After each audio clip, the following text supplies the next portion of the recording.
Majini Pukriwa Kisuk Samushidra Kleinero Biti Resak Mani Bay, take a 10 quintal A, Party Mung North Brakodam Tala Hadi Amsini Kotoma.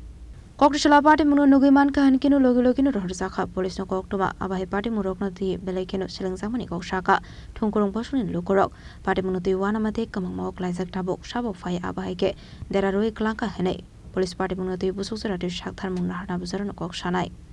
Kodamtola Bazar Mosjider একটা পুকুর যে পুকুর থেকে এই মসজিদের অনেক আয় হয় মাছ বিক্রির মাধ্যমে প্রায় লক্ষাধিক টাকার মাছের ক্ষতি হয়েছে আমরাও অনুমান করছি যে এটা কেউ বা কারা এখানে গত রাত্রে আনুমানিক সেখানে বিষাক্ত কীটনাশক ঔষধ এই জলের মধ্যে ঢেলে দিয়েছে যার কারণে লক্ষাধিক টাকার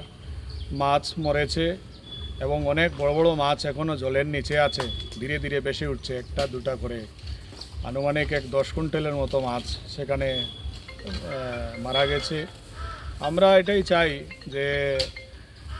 কোনো মানব জাতি তো আসলে এরকম কাজ করতে পারে না এটা ন্যাক্কারজনক ঘটনা আমরা কদমতলাবাসী এবং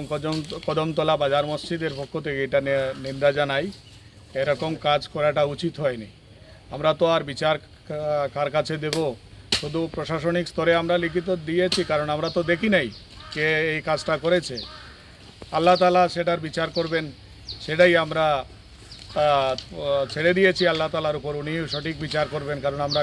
কাউকে দেখিনি এই কাজটা করেছে এটাই এই মাছটা এখানে জমা করে এখন গর্ত করে মাটির নিচে আমরা পুঁতে দিয়েছি যাতে অন্যদের আর কোনো ক্ষতি না হয় সেটাই স্যার প্রশাসনের লোক এসেছিল ওনারা এসে দেখে ছবি তুলেও নিয়ে গেছেন প্রশাসনের সঙ্গে সঙ্গে লোক এসে দেখে ফটোও নিয়েছেন দেখেও গেছেন ওনারা আমরাও লিখিত অভিযোগ জমা দিয়েছি কি আশ্বস্ত প্রদান করেছেন তারা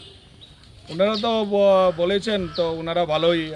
আশ্বস্ত করেছেন আমরা যদি কোনো পাই ওনারাও তদন্ত করবেন আশা করি যদি কোনো ক্লু পাওয়া যায় তাহলে সঠিক ব্যবস্থা নেওয়া হবে সেই আশ্বাসটাই ওনারা দিয়ে গেছেন স্যার প্রথম কে দেখেছে এই ঘটনাটা প্রথম আমাদের এই মসজিদের একজন খাদিম সাহেব থাকেন উনি দেখেছেন উনি সকালবেলা আসেন মসজিদের তদারকি করেন পায় পরিষ্কার রাখেন উনি প্রথমে দেখে আমাদের কমিটির রিপোর্ট চিনি খরাং